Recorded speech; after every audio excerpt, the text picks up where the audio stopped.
Hello and welcome to Positive Parenting. I'm Deanne Conrad, Community Relations Supervisor for the Sioux Falls School District. Positive Parenting is a joint venture between the education professionals of the Sioux Falls School District and the medical and child development professionals of Sanford Health. And we're grateful that you're joining us today.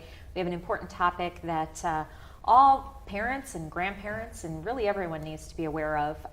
Vaccinations, those shots that your children need to be enrolled in school and also to remain healthy throughout their lives. So we have guests here today to continue our discussion, and we will have each of them introduce themselves before we get started. Greg, we'll start with you. Hi, I'm Greg Sperlin, pediatric nurse at Sanford Children's on 69th and Louise. I currently work for Dr. Zylstra. Thanks. And Molly. Molly Satter, I'm the health services supervisor with the Sioux Falls School District. Great. Well, you guys are equipped to answer all of our questions about immunizations, and I know Greg is because we see Dr. Z, and so we definitely have seen Greg before as well. So thanks to both of you for joining us. Those shots, we typically think, you know, you got to take your kids in for the new shots, the babies, you know, your series of shots right away with the newborns and things like that. And then we have the enrollment shots for students coming into school. And then there are shots a little later on. And somehow, as a parent, as my children get a little older, sometimes I fall out of sync with when I'm supposed to be getting those shots for kids. And, you know, you have those well checks and such for the little ones early on. But Greg, why is it so important to have shots and stay on a schedule for vaccinations? Well, immunizations are important across the board, whether it's something that's state required to be enrolled in school or not. But most importantly, probably with the new requirements, the Tdap, one of the components of that vaccine is the pertussis. And we've, over the recent years, kind of seen an influx of pertussis in our neighboring states and some in our community as well. So it's one of those things that's a common and preventable situation to keep your child out of the hospital and some serious illnesses. Absolutely. So those series of shots early on in a child's life lead to the kindergarten shots for enrollment, and that's a critical piece that we need to have for records and report that to the state. Talk a little bit about that process and collecting all that information. That's a big task. It sure is. So we actually begin with early childhood students, making sure that they're properly immunized and keeping those records. And then when we get to the kindergarten age, then we're actually processing them and submitting them to the State Department of Health. And so we just work with families through that process, our nurses, we work with healthcare providers in making sure the students are meeting those requirements upon entry into school. And and sometimes there are obstacles that come with that. For some parents, it might be a lack of insurance, lack of a healthcare provider that they're connected with, even transportation. Sometimes we have families in homeless type situations, and so there are just some real struggles that families sometimes need help with. And so our nurses, social workers, even the clerical staff in the building all play a huge role in that process. Absolutely. So in terms of getting all of those records and getting families connected with healthcare providers and things like that, that's a necessary piece because we have to report that off to the state. Right. And parents can bring shot records in. We also have state access to the state immunization system, and so we can also look up shots if they're entered in there. And so, yeah, we rely on the parents to help provide those shot records, and we do some looking up. But yeah, it's a joint effort from everyone. So, Yes. Greg, what happens if a child falls behind in a series of vaccinations? I mean, how does the clinic handle that? I mean, do you get everybody up to speed right away, or does it have to be done in a series? There certainly are some requirements of minimal intervals in between their series of vaccines. There's a catch-up schedule, and we try to come up with a plan, and then also remind those parents as well on when they're due for their next ones, and try also, if they've passed that time, try and schedule an appointment, and we may need to call them and remind them that they are due or ready for that next set in that series of vaccines that they're due for. Sure. I think most people are familiar with the kindergarten shots. That's become sort of ingrained in our minds as parents that they're going to need those shots before they go to kindergarten. This year, though, there was a change with requirements through the state for incoming 6th graders, and I know it's a lot more complex than that because it's like before you turn or 45 days after you turn a certain age or such. Do you guys want to, Molly, Sure. you want to take that one and explain that change? Sure. It's any student entering 6th grade at the age of 11, or they should be the age of 11. So if they're entering 6th grade and they're not 11 yet, they have 45 days once they have their 11th birthday. And so a majority, I mean, that really applies to very few that enter 6th grade as a 10-year-old. But yes, otherwise it's upon entry into school into 6th grade. So we aren't going back to those students. We certainly recommend the vaccine for students beyond 6th grade, but we're not going back in requiring and obtaining those shot records for those students. But so we're focusing right now on those new 6th grade students this year. And that shot or series of shots is what? The Tdap and the meningitis. Okay. Yep. And Tdap includes? Tetanus, diphtheria, and pertussis. Okay. And the meningitis vaccine that's currently as going into the 6th grade has 4 different strains of the meningococcal disease protection. And once they turn 16, then there's an additional meningitis vaccine that they can receive at that point. Okay, so why the change in the law this year, or what led to that? Well, really nationwide, most states require adolescent immunizations in entry to middle school or junior high, and so really it was time for our state, to really look at that and see what's best for children in protecting against those diseases, because they know that the immunity that they get when they're younger wanes, especially for the Tdap is actually part of.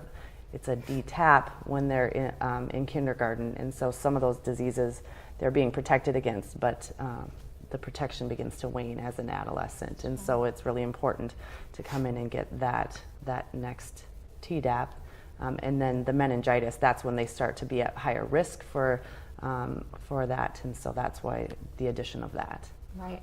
So, Greg, did you guys see a surge in appointments or phone calls at the beginning of the school year? Certainly, we've seen some changes in parents just calling and inquiring about it a little bit more than probably the influx of it. These 2 vaccines is nothing new. Nothing new that as pediatricians that we would recommend. So I would say the majority of those parents and families that immunize their kids going into school and stay up to date with their wellness checks, they had nothing to worry about because they've already been vaccinated against these. So it's nothing new. It's just something that on the state end is now a requirement to get into school. So I just want to make that clear that it's no new recommendation. It's been recommended, and I would say, the majority of children by the time they're 6th grade have already had these vaccines going into school. Okay, so again, playing catch up with those maybe who haven't had it by then, and getting them up to speed by that 6th. Yeah, I would say that our influx came from those kids that maybe because of insurance purposes or whatever reason, they weren't due for their next wellness check till, say, fall or winter time. They were coming in to just kind of get caught up on those vaccines part of it. So we certainly did see a kind of an influx or a rush of those parents this summer, early fall, I guess. Sure. So another one I know, just because I have that age group of children, is the HPV vaccine, and that's something that we talk to parents about a lot as well, right? Yes, that's another one of the recommended. It's not required by the state, but it certainly is highly recommended. And it really is looked at as a cancer prevention type of immunization. And so it's something that our nurses have conversations with parents about and encourage as well. So we had been in for our, it's a Three-dose three-shot series, correct. series. And so we've done 1 and 2. And I was really impressed when we went in. There was like the option to get text back when it's time for your next shot. And so as a busy parent, I was like, wow, that's a nice option. Is that just with the HPV, or are you doing HPV that? is the only one that I'm aware of that has that option. They had a couple different options to get those reminders. Right. Everything from refrigerator magnet that Yep. kind of blinks when it's time to this text. And I think when I talked to them recently that they kind of rid the fridge magnets and kind of went more to the text, getting a text reminder. And that's something that we try and remind and have parents also set up as at that time too. And with their tetanus and meningitis, we offer that HPV, and it's just as important, if not more, as some of these other vaccines as well. It really is a preventative disease. Especially, the females and cervical cancer is one of those things it protects against. And I try to tell parents as well, if there was a vaccine that would prevent your daughter from getting breast cancer, everybody would be getting it. This is just as important and common in females. And it also has a component that will protect them against genital warts as well, which is one of those things that isn't going to kill you, but it's one of those things that will be with you lifelong. And it's preventable. So those prevention pieces are critical, and if you make the right decisions at the right time and follow that vaccination schedule. Just prior to having our show today, I received something from my insurance company, the schedule for your child's vaccinations, which is helpful. I have one of these hanging on the inside of one of my cabinet doors, but it is nice to look at it and go, okay, 7 to 10 years. And obviously my insurance company knows I have older children, because it goes from 7 to 10 years, 11 to 12, 13 to 15, and 16 to 18. And I'll admit that maybe we haven't stayed up with our well checks after age 8, and we should, because the kids need those options. We're in for flu shots every year, but not necessarily for well checks. But why are well checks so important even in those older years? Well checks are recommended on a yearly basis after they've hit that kindergarten time. Lots of different things that are preventable and early interventions, everything from their development, from their social skills to all the other milestones, childhood milestones. And then also we catch, adolescent age, we start considering their lipid panels and seeing where they are for cholesterol levels and heart conditions. There's lots of those things that may not be symptomatic, but we're able to catch them on a wellness exam. So critical yet that kids at any age see their healthcare provider on a regular basis. You bet. And how does that help out in just, again, that preventative care helps kids when they're in the classroom more closely focus on what they're supposed to be focusing on, unless they're, if they're not feeling well, that can be a distraction. Right. It's just part of that overall health and wellness, and making sure that they are having that connection with their healthcare provider, and so that they can maybe identify some of those things that are preventable. And that education piece too. I know there's some education, and students start to become more at risk for certain things at certain ages, and so that is all important in the whole child, and making sure they're healthy and able to be in school and focus on school, and not some other health type issue. Sure. So seems like every year we talk about flu shots, and we should be talking about that. But it also seems like flu used to be even respiratory, or the stomach flu or what have you. That always seemed to be a January, February issue. And now I've heard people, kids being out with various illnesses already at the beginning of the school year. It's kind of we've opened ourselves up to not just a winter sort of flu season, but how important is it for families to consider the flu vaccine as well? I think it's just as important as any other. One of the misconceptions probably with our influenza vaccine is it does not protect against GI illnesses, the vomiting, diarrhea stuff. It's respiratory stuff, which can go from a child having minimal symptoms to really struggling to breathe and needing to be hospitalized. So it's one of those things that it's not a perfect vaccine, but it certainly is a good vaccine that will lessen your risk. And those children that we occasionally see that do come down with an influenza that were vaccinated, their symptoms are far, far less than those children that have not been vaccinated against it. One of the new things with this year is the influenza mist is not available this year. The initial studies were showing that it was, I know. Initial studies showed that they were pretty, that it was a good vaccine, and over the last couple of years, the protection rate was minimal or not. So it is actually not even being produced this year. So it's the injectable vaccine, which is working fairly well. Mm-hmm. So I know in the past the state had provided schools with the option of free flu vaccine. Yes. That is no longer an option this year. Correct, and the state provided it not only to schools but to any provider who was an immunization provider. And yes, that funding for that has been cut, and so we are not able to offer the free flu shot clinics in our schools. We are strongly recommending students contact their healthcare provider. There are lots of options within our community.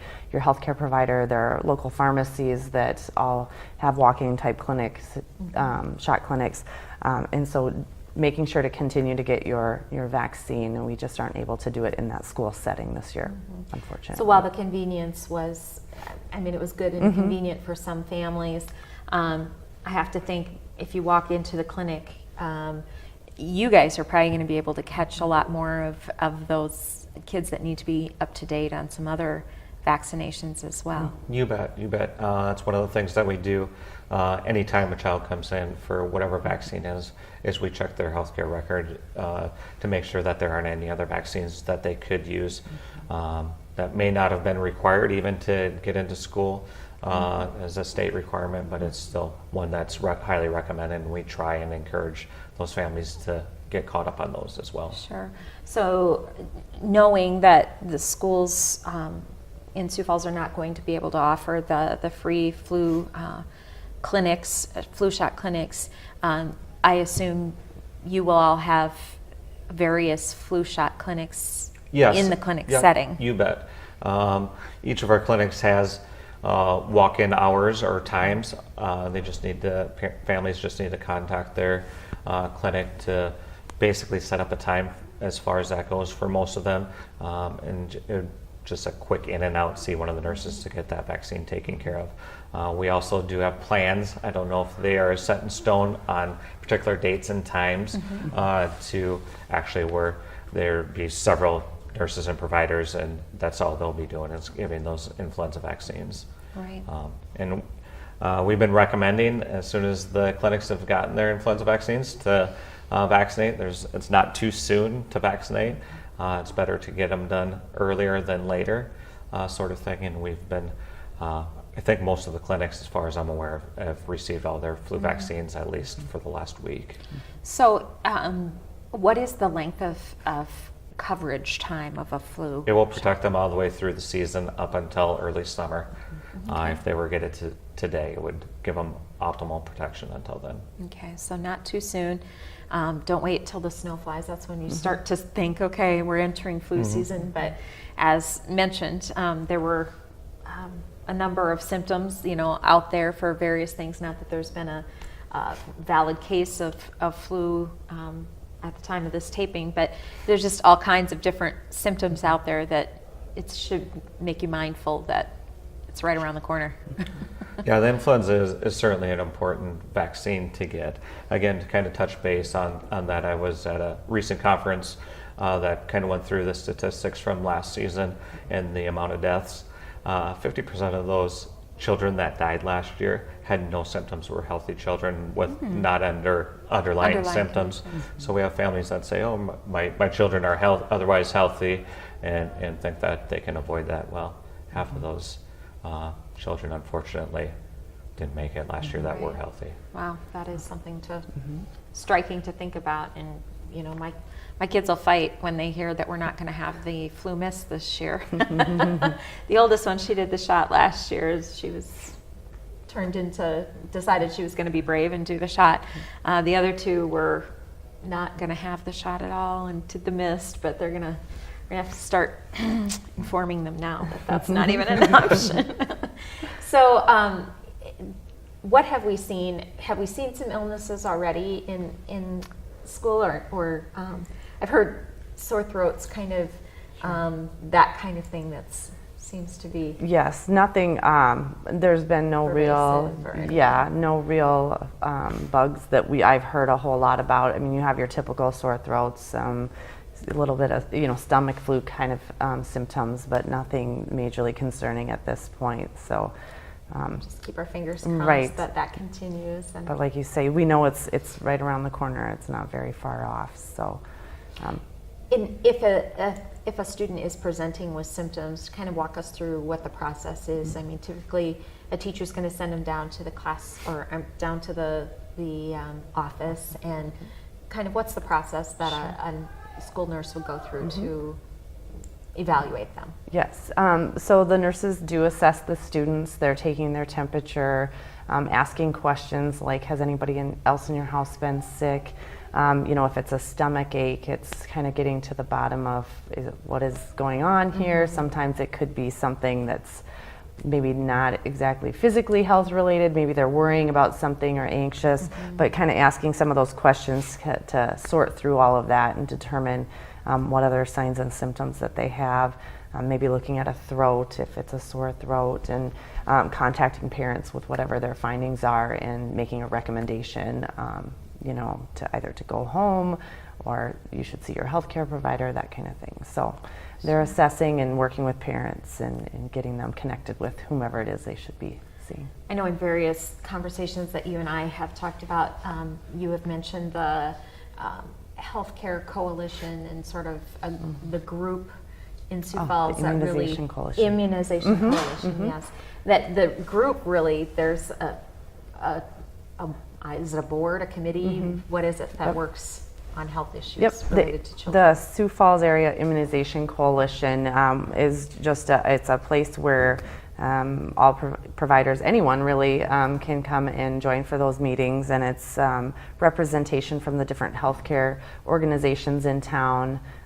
The school district, myself, is there, and just any other providers who have an interest in immunizations and protection for children.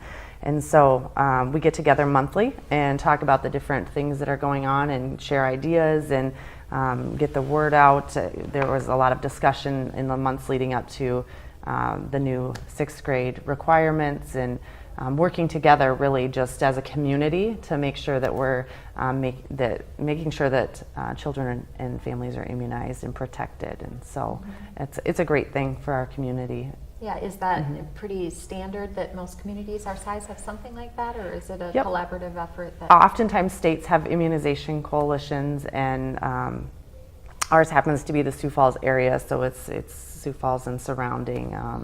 Yes, it's common in other states, maybe even more so than what we have around here. They sometimes have several kind of regional groups. Sure. But yes, we're going strong here in Sioux Falls. Good. And all for the betterment of kids and families and the health and safety of those kiddos as well. We're coming up on the end of our time. Greg, what reminders or last words would you offer to parents about vaccinations? Maybe they haven't kept up and need to get caught up. What final words? Well, first thing would be to contact your healthcare provider. We'd be more than happy to let you know if your child's due for that next wellness check. there's any vaccines that they haven't been caught up on or are recommended, and then schedule an appointment to get that taken care of. Great. And Molly? Just again, the importance of immunizations, and just know that our staff, our school nurses, our clerical, our social workers are there to all help families who maybe have obstacles to getting their immunizations, help through that process, and to number one, help them be prevented from illness, and number two, avoid from exclusion from school, because it is a state law that those vaccines are completed and up to date. So we want to do everything we can to avoid that situation and keep people healthy. Right. And again, because of the close proximity of classrooms and kiddos being in areas, you want them vaccinated for the preventative piece, but also if someone else has an illness or brings them in an illness, that's the piece you want to protect against, because those little germs like to jump from here to there. That's very true, and we have some students who medically aren't able to get vaccines. So it really is a kind of a community effort to keep ourselves and everyone else healthy. Right. Wonderful. Well, we hope this has been a good reminder for you to get vaccinations for your children. Make sure they're up to date. Get the flu shot and all of those recommended vaccinations to make sure that your child is happy and healthy for another great school year. Thanks for joining us today on Positive Parenting.